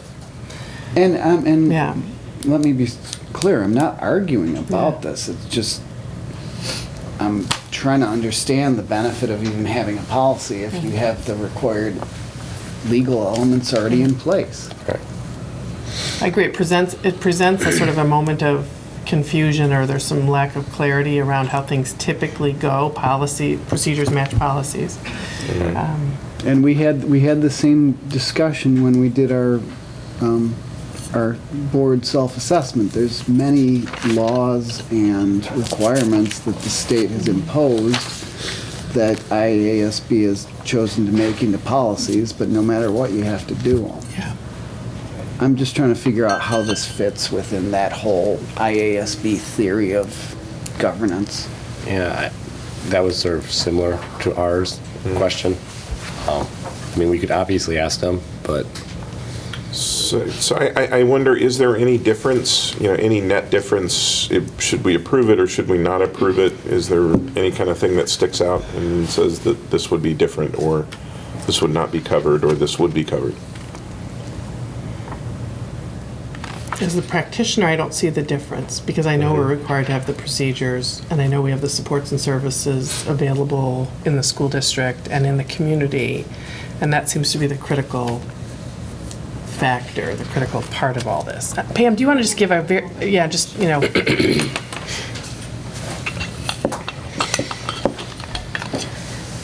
I do understand your confusion on some of this too, because when it first came out, districts were asked to form their procedures first and then form their committee, which seemed a little backwards to those of us involved in districts who are working on this. So I do understand the confusion. I think we have been fortunate all along to have mental health professionals within our district that can support situations when they come up, such as this. I think a lot of districts, most likely in other areas, don't have the mental health professionals to help support when these things came up. So it may have been, the policy may have been put in place and suggested for districts to take a closer look at this, who may not have been as involved in really thinking about it and having it to the forefront. So we did follow procedures. We social workers and psychologists and other administrators went to various trainings to learn more about threat assessment. The materials and the processes and procedures were much of what we already had in place, but it formalized it a bit more. And the trainings that we went to were based upon Department of Homeland Security, FEMA, the Illinois School and Campus Security Program, which is affiliated with the state of Illinois and part of ISBE, not just for safety for schools that are public schools, but also for college campuses where many things have occurred. So a lot of their information and information from ISBE went back to the state of Virginia, who has done extensive research in developing plans and flow charts. So we really, the flow charts and some of the procedures that we have put in place were things that we already did, but now they're formalized in a piece of paper that if in a panic, there's something to look at quickly and be able to go through. So I don't know if that answers any questions or.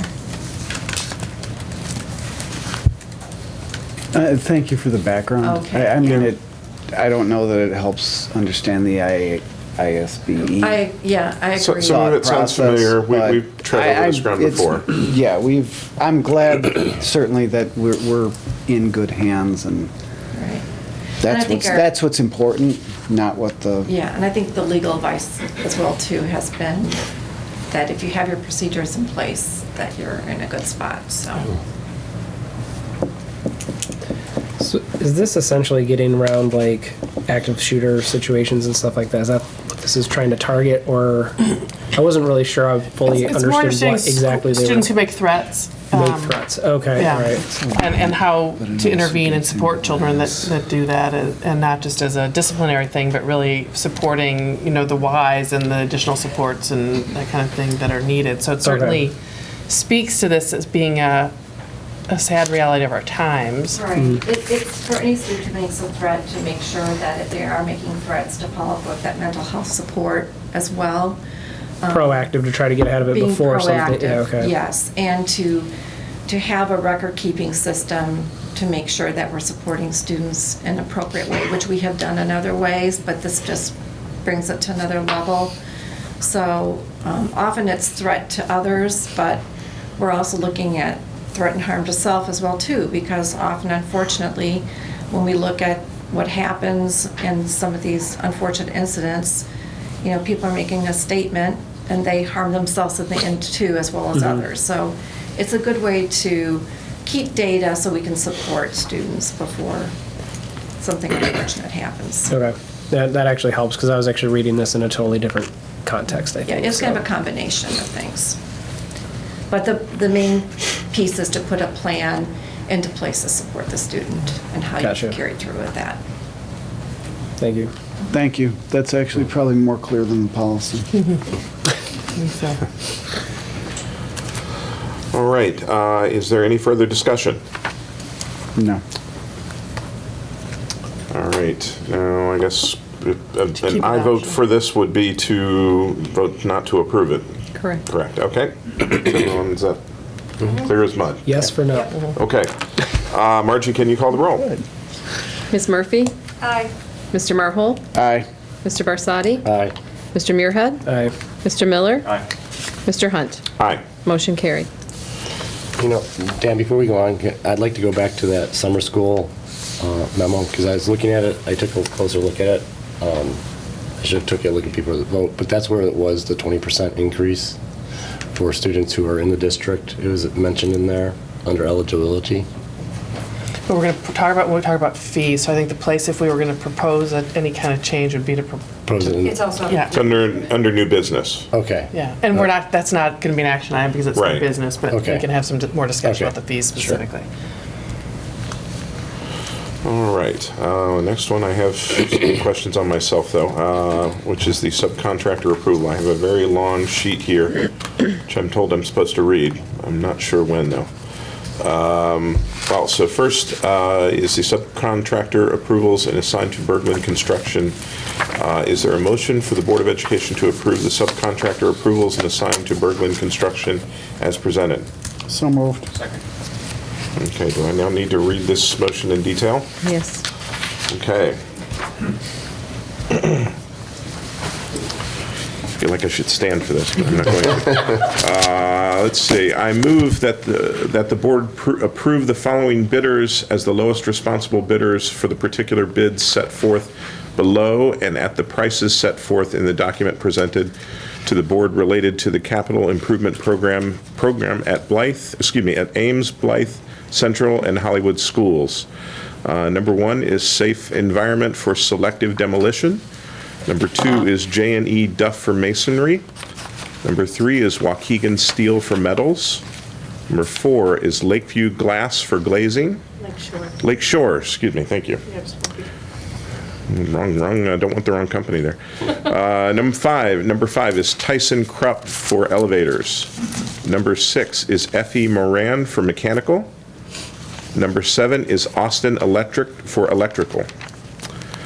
I further move that the board authorize the school district's Director of Finance and Operations to sign the contracts with the bidders previously mentioned, and upon execution, the school district shall assign the contracts to Bergman Construction Company to act on the school district's behalf. In addition, I move that the board approve Bergman Construction Company as the low responsible bidder for site work and concrete work at the prices set forth in the document presented to the board related to the capital improvement program at Ames, Blythe, and Central Schools, and authorize the school district's Director of Finance and Operations to sign the contract. So do we need a motion for that? You just read the motion. I just read the motion, okay. All right. So any discussion? Jeff and I and Ramesh and Martha and Jim and, sorry, I had in my mind from Frantic. Brian Crowley, excuse me. I sat in his office and deeply offended that I forgot his name. We had a long conversation on Monday about these bids and about the way we were going to proceed with both authorizing them and the effects on the timeline. And Ramesh, at some point, you're going to step in and correct me. But basically, what it comes down to is the bid packages that you see in front of you from all those different companies are the elements of the work that we need to proceed with, or, sorry, not proceed with, that those companies need the opportunity to start preparing for the work that we've proposed.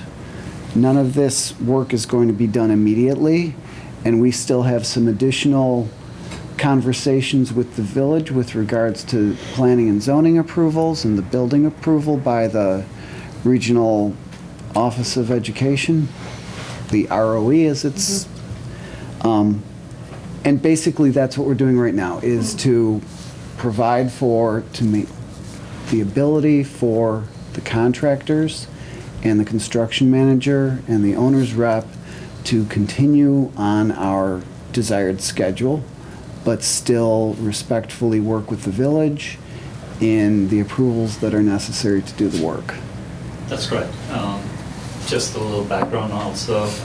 On December 20th, we had open bids on the various trade packages, and we received really good numbers. I mean, we are well within our budget. And we reviewed all the individual trade packages with the contractors, and we only found one non-responsive low bidder who we were substituted because he missed a fairly significant portion of the contract. So he was happy to withdraw from the process. And we substituted the next low bidder. It cost us a little bit more, but at least the number was complete. And the overall numbers were we were very happy with them. And this, as Joel mentioned, is just the process to get started with shop drawings. We need to put them under contract so they can start getting shop drawings to the architect for review. Once the architect approves it, along with our, village permits that we need, that's the stage where we start to get to actual construction. But to get to that portion, we have to approve what we just went through just now. It's just the initial portion of it. And this represents about 2/3 of the total contract. It might be interesting for the board to hear a little bit of your thinking about the risks of acting, we had a long conversation that you led about the risk of sort of deferring these contracts until you have more clarity on permits versus acting now, and you had some thoughts on the risk reward of that sort of those decisions that we sort of could have taken. Right. So there are 8 contracts in there. They're all related to each other. So that's an important thing. So even though, for example, tomorrow we do need to cut the elevator and the steel contractors loose because they have to get their shops in, the very long lead time items, so that we can finish the job by August 20th. But on the other hand, there's also a process by which in the next 20 days, because we have a demolition contract coming up for Loudon House, we need to place the trailer. The trailer gets put up there, you need to get the electrician to come and hook it up. So there are all these little pieces that work hand in glove with the overall contract. That's why we see the sequence of operations of the 8 contractors we are approving. If we had failed to approve the contracts today, we would not be able to purchase steel and get our elevators in on time. We would have had other portions done, but we would have had no elevator and no steel, and our project would have been in jeopardy if not completing in August. So that's why it was so important for us to approve today. But the next question that was asked very rightly by the board members were, what's the financial risk? What if something goes wrong? I mean, we can't get our permits, something happens, we cannot go with the process. What's the risk? By approving today, we are buying paper. We're not actually buying a piece of elevator. That happens only when you get to fabrication. The contractor is not going to fabricate the elevator till we give him 50% of that. There's a down payment that we have to make on elevators. The same thing will happen with steel. Once the shop drawings are approved, we'll get a bill from them to say, I'm going to the mill is going to ask for 50% of the money up front, you need to pay up. So we're not there yet. So if the contract were to be terminated for some reason, what's the financial risk? We're right now out on the shop drawing portion. And obviously Berglund's overhead, the proportionate overhead associated with this work. So that's the financial risk that we stand at right now. But construction is a risky process. I mean, from day one till the last day. Even the last day, if you're not finished, there is a financial risk that we stand on. We have to pay overtime or to get the project done. So all those things being weighed, we felt that it was most prudent at this stage to award these 8 contracts to keep the project moving. We have made tremendous progress up till now. There are going to be some issues that come up, but we'll solve them. That's the important thing. We have to get to our deadline of delivering the project in August. And the only way we can get there is by making these decisions. And that's why we make this decision today. I think, Jeff, I heard from you, you mentioned that the risk on the other side of this, if we did not approve or if things got delayed to the point, because we weren't approving these contracts, that the downside of that was greater than what the risk we'd incur or the fees for the fees. Ramesh, maybe you can explain. Oh, absolutely. We would not finish on August 20th. It will not happen because, and remember, we approved Berglund on a fixed contract. They've given us their overhead that ends on August 20th. So on August 21st, if the project gets extended, they have the contractual right to come and ask us for additional monies. So we're actually in a way mitigating risk by processing today's contract. I mean, the steel guy, if he's not approved, he's been asking for a go-ahead since January 1st, because he wants to make the mill order in by the middle of February. So there'll be another decision process that we're coming to fairly soon. So if we don't make that decision on February 15th to cut the shop drawings loose, I mean, once they get approved by DLA, we won't get steel in time. So there are all these timelines, milestones that we have to meet. We are on a critical path. We've approved the critical path elements today. For the next 30 days, we've bought ourselves that we're on target, we're on time. But there are more decisions coming. Ramesh, to add to what you just said, that mill order is for the actual creation of those steel elements. That's right. That's all it is. They haven't gone and done any of the fabrication at that point. It's just that the mill owner needs that certainty that his steel is being produced for a buyer. We're not even there yet. Not Right, even when, at the point of ordering of the mill. Correct. That, I mean, the steel company, for example, he places a bulk order, I mean, hundreds of tons of steel, Waukegan steel. They will not just order just our steel, they have other projects, so that they can purchase, they have some purchasing power to this whole process. So that's why they want all these projects to go at the same time. And we missed that batch that they have. The next batch may come only in March or April, which would delay our project indefinitely. So we made the right decision by keeping it moving on the important aspects. And I think we really played a very good optics game too, in the sense that we're keeping everyone informed that we're moving the project along, we're not stopping, but on the other hand, we're following the rules that everyone's imposed on the project. We're following that. So Ramesh, on that note, maybe could you also talk a little bit about the timeline of what needs to be done on the permit side, what the sequence of events that need to occur for us to be able to start construction on a timely fashion? What is the timeline there? So again, I have to bifurcate in this one, because remember that both Central and Ames have elevators. So Central is a fairly straight line path to get to construction, to get to August, okay? But that elevator that they need has a 16 to 20 week lead time item. That's the reason why we are approving it today. Ames elevator is only a two-stop elevator, much simpler elevator, but still it needs to get approved. But that elevator cannot go in unless we have our main building permit. The main building permit for Ames requires, there are multiple steps to it. We have to, first of all, have to finish the demolition, then we have to get through zoning, then we have to get a board of the village permit as well, and the ROE has to approve our building permit. But our plan is that since we are on such a critical time path, over the next couple of weeks, as soon as we get a good feeling from zoning that everything's going to happen in a timely manner in February and March, we're going to ask them to split our building permit into an underground permit and a superstructure permit. The underground permit will allow us to start with excavation and putting the foundations in while the superstructure permit's being processed. We have to do these little sideline processes because our timeline is so tight. We don't have much leeway for letting an individual element hold us back. So there'll be a lot of these little sidebars that we'll have to take to keep moving. Berglund's going to come back to us and say, we have to make this deadline, otherwise we don't meet August.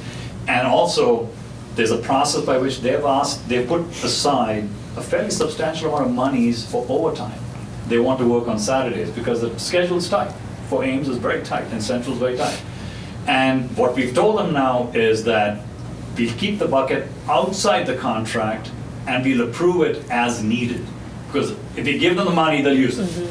We don't want to do that. So we're going to keep it outside. They're going to come back and say, we're going to work these 12 Saturdays. It's going to cost us XYZ dollars based on all these subcontractors working. We are seeking approval on that. They'll submit those dollars to us and we'll approve it. But we get complete control of that money. So we're not approaching that yet. There'll be another major approval that will happen is sometime, my prediction is right now it's going to be almost in March, maybe late March, is the guaranteed maximum price. Because Berglund right now has, again, an item below the line for construction risk. It means they don't know what's happening underground until they excavate, lay down their foundations. But once they're out of the ground, it's a fairly straight line process to get through construction. And we feel strongly that the construction risk should drop towards zero. It won't be zero exactly, but for them to come back and give us a guaranteed maximum price, it shouldn't be 5%, maybe it's 1%. We'll negotiate that price with them, but then at that stage, if a GMP is approved, they own everything. If there's any delay to August 20th, they have to pay for the overtime, they have to make sure they have to bring additional services in. It's their process. But right now, we control that overtime, we control the risk, but once we get to guaranteed maximum price, it's all transferred to them. We're not there yet. We don't want to go there yet because they're going to pad the number now. Yeah. They'll say, you know, if you want 5%. That overtime. Overtime, you mentioned, yeah, they would have come back and that's say. one of the big financial risks that Dan was asking about, right? If we were to delay, it'd be more likely that we would have to tip into that overtime and it would cost us a lot of money that way. Right, because if you have to meet the end date of August 20th, they're going to come back and say, if you go to work more than that, you know, second shift, they may come back and say, have shift work, which means you end up paying a lot of money. So we are trying to avoid all of that by keeping this thing moving right now, so that we stay in budget. That's what we hammered home to them, saying that we are not in the process of approving additional monies unless there's a complete justification for it. It's not going to happen. So we're in a good position right now. I'm very comfortable where we stand today.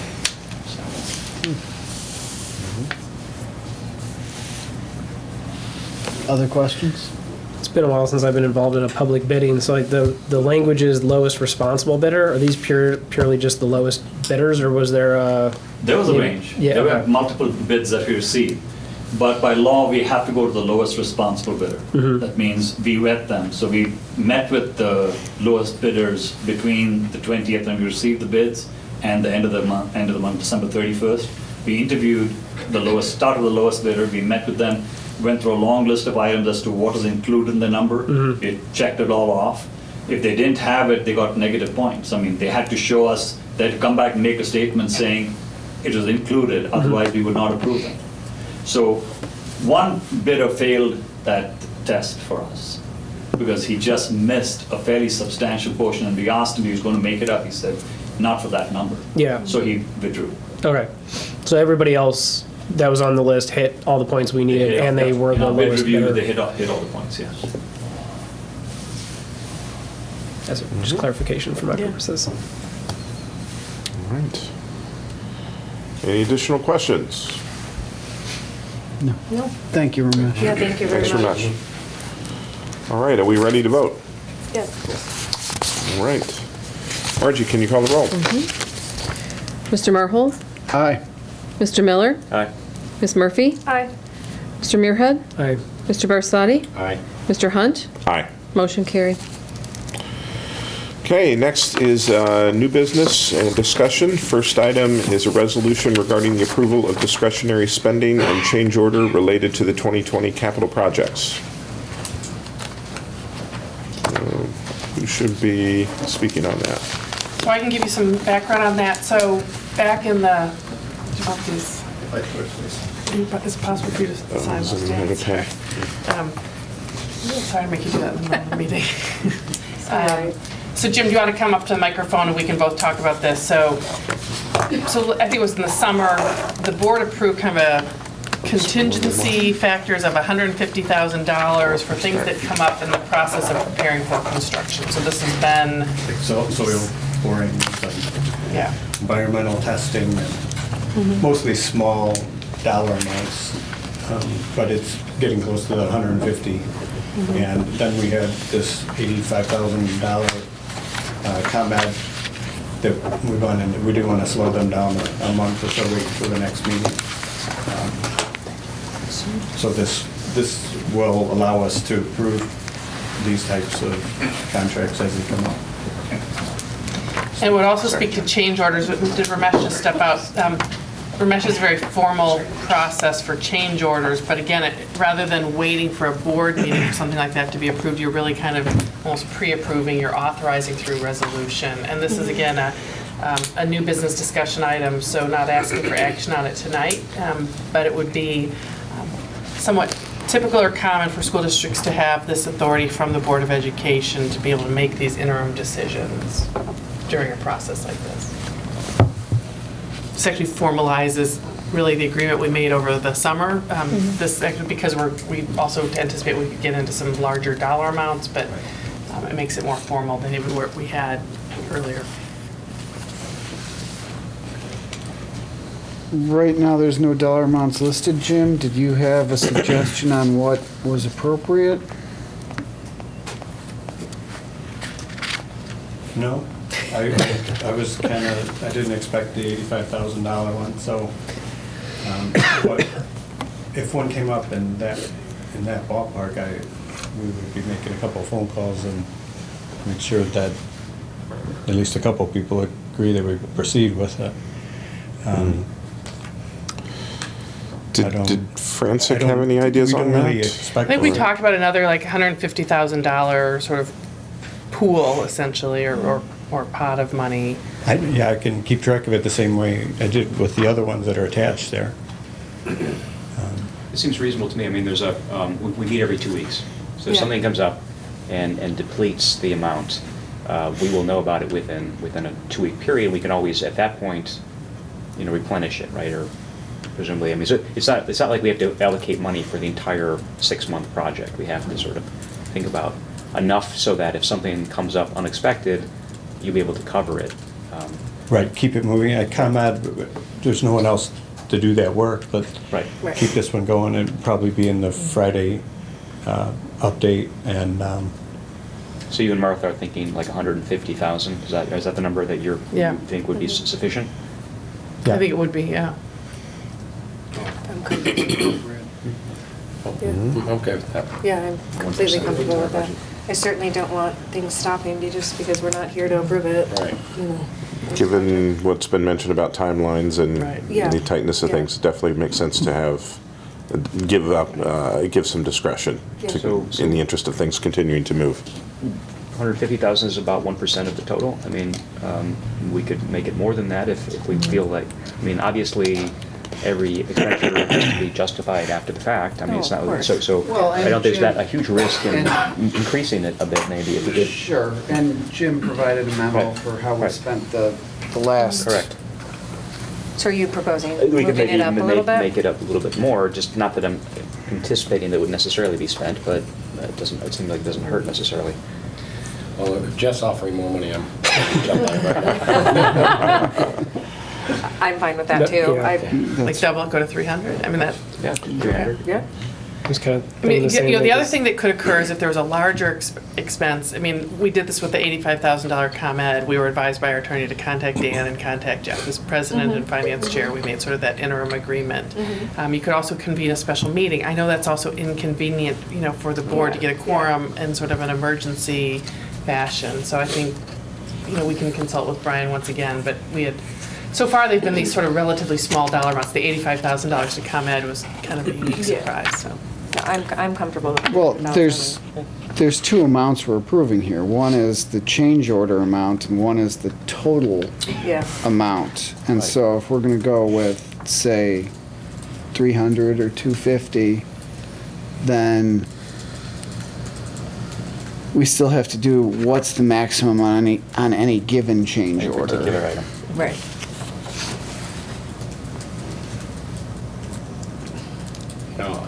I almost say up to what's ever left in the budget at that time, just because I don't want, because we are in such a tight timeline, I don't want this to be. We don't want to be spending overtime on the weekends because we delayed the 2 Well, weeks. Right, because we couldn't get approval. Yes. The contractor also has an obligation to notify Ramesh and us about issues that show up, so that there's not, the contractor should not be calling Martha or Jim and saying, hey, I need $100,000 today to complete your job on time. Right. That's a complete failure on the contractor's part. And I guess I understand that. I guess I'm just looking at this as helped us to continue the smooth continuation of this project, almost like an insurance policy that we will obviously be drawing on as we go through the project, but I don't want sort of our meeting schedules and having to slow this down. So do we have a number? I I'm think, comfortable with Dave's suggestion that just whatever's left of the amount. I mean, I would think it'd be extraordinary if you did no, that's, I'd say 50, 50,000. yeah, for an individual change order. That wouldn't even cover the ComEd bill. Though. That's The right. ComEd is an extraordinary item.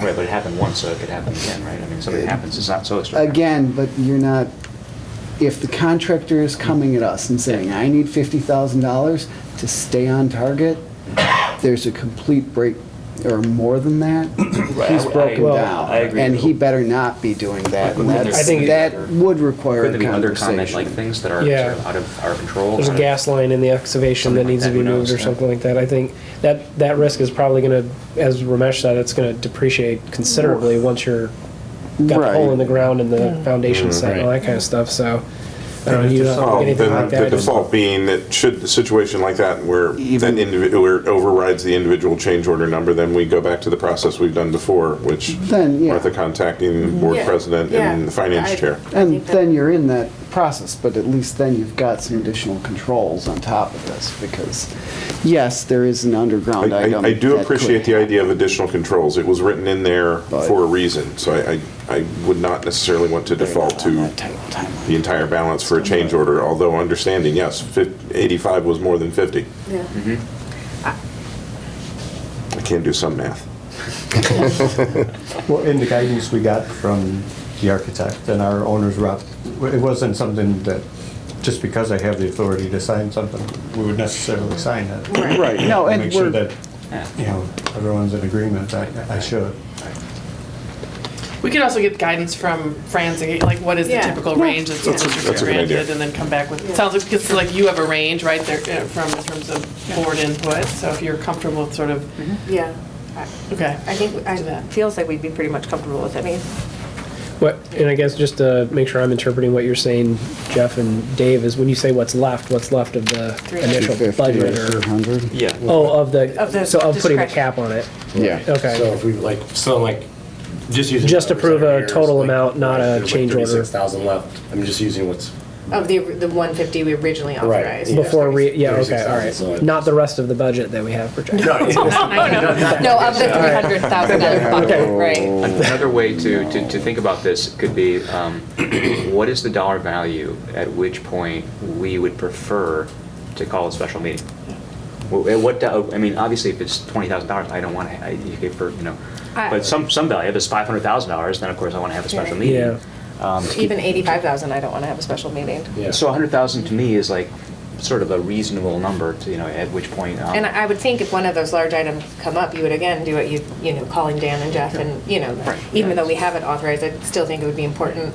Those to say. assurances are there, that we were going to let the board know, Yeah. like Jim said, just because he could authorize it doesn't mean that he, but we don't have to convene a special meeting. We would reach out and say, this has come up, we're going to go ahead and approve it, we have that authority, but I still want you to know it's happening.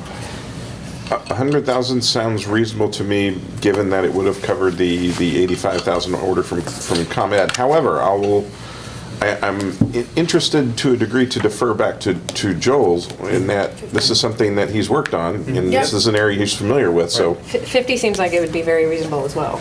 I would hope that would cover. Aside from the ComEd bill, yeah. Well, Yeah. I guess my concern is what Ramesh was saying, I think our risk is going up right now as we embark on this. The risk will start going down again once we come out, dig the hole, build the foundation. Once they do their underground work, Right. because the underground work is where you can't see, there's no magic radar that Right. finds And- things. And I sort of would feel more comfortable keeping a higher limit. I mean, if we have the checks in place where Jim, you call the president and chair of the finance committee, I'm okay with that, even at 100,000 or more, just because I don't want this slowing us down. I'm also comfortable with if there's anything that ever comes up that looks like it's going to be an impediment. I'm personally fine with having a special meeting. I mean, I don't like it. Of course, but- of course, but of if, like, course. if you're thinking For people at well, 7:30 in the morning, yeah. Yeah, of course. Right.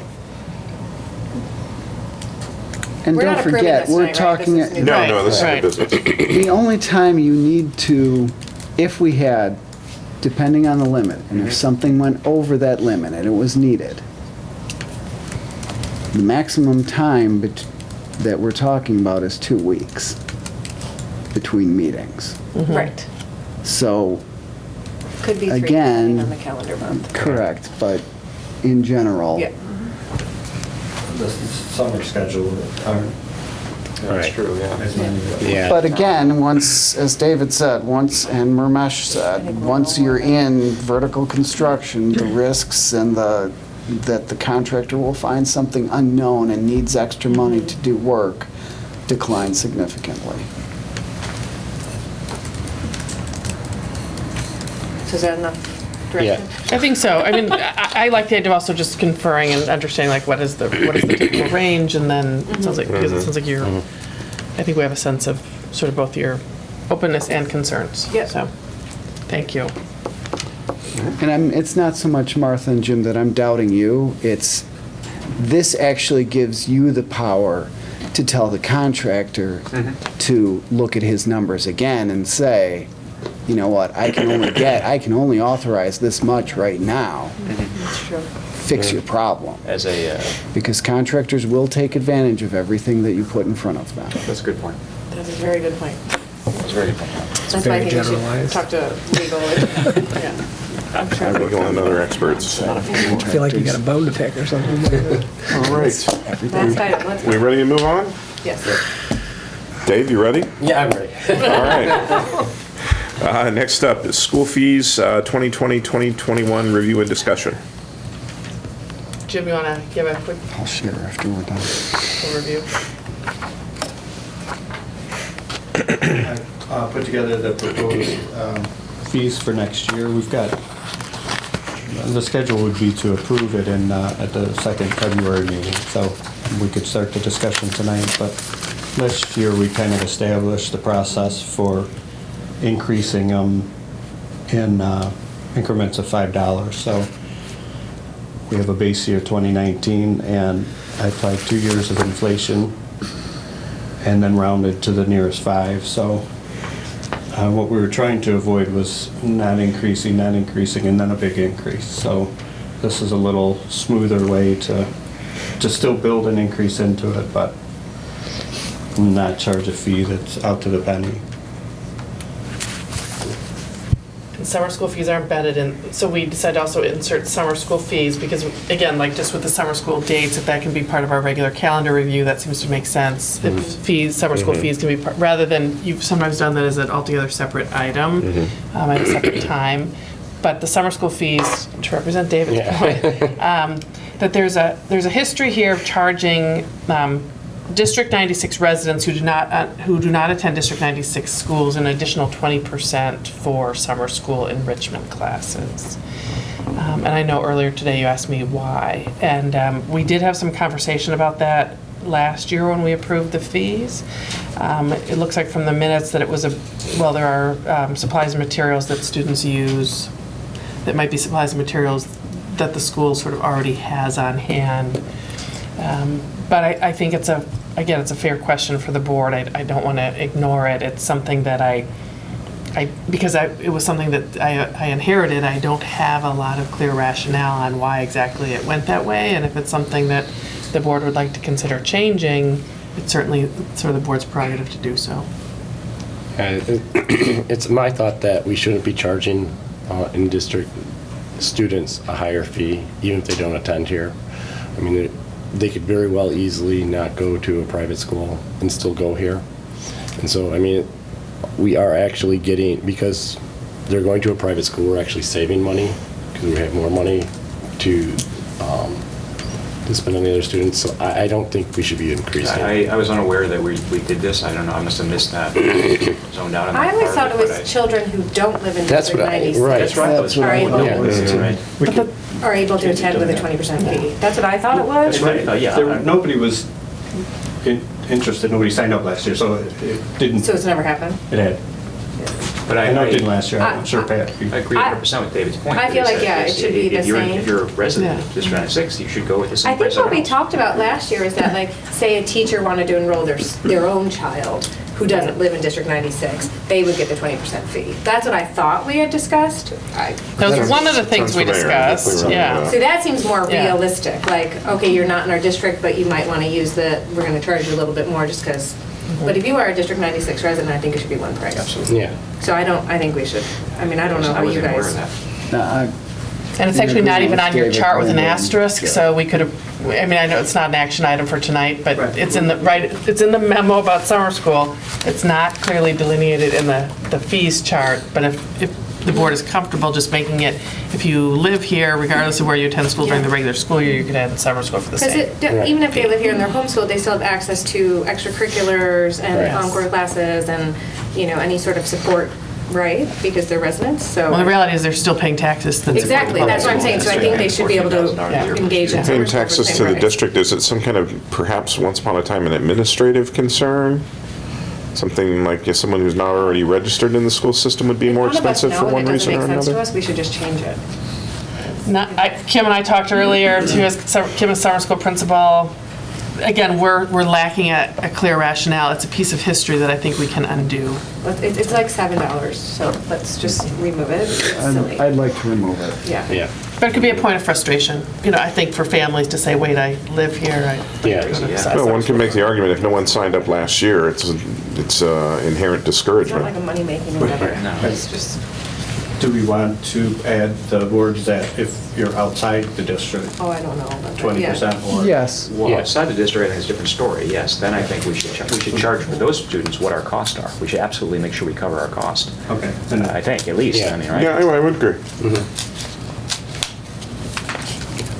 So will we change the memo then, accordingly? Yeah, we should change that. We should change both things, and then what we can do, because that part represents the fees, is included both under the fees discussions, and we already approved the dates. All right. All right. All right. Any further discussion? Okay, if not, we'll move to public comment. Is there any additional public comment? Bob? No comment from the reporter, interesting. All right, so next then is future meeting dates. February 5th, 2020 is Committee of the Whole. Meeting is at 7 p.m. at Ames School. February 19th, 2020 is regular business meeting in the Hauser Learning Resource Center, 7 p.m. Board will enter into closed session at 6:30 p.m. if necessary. March 4th, 2020, Committee of the Whole, meeting 7 p.m. at Blythe Park. March 18th, 2020, regular business meeting, the Hauser Learning Resource Center at 7. And if there is nothing else, meeting is adjourned.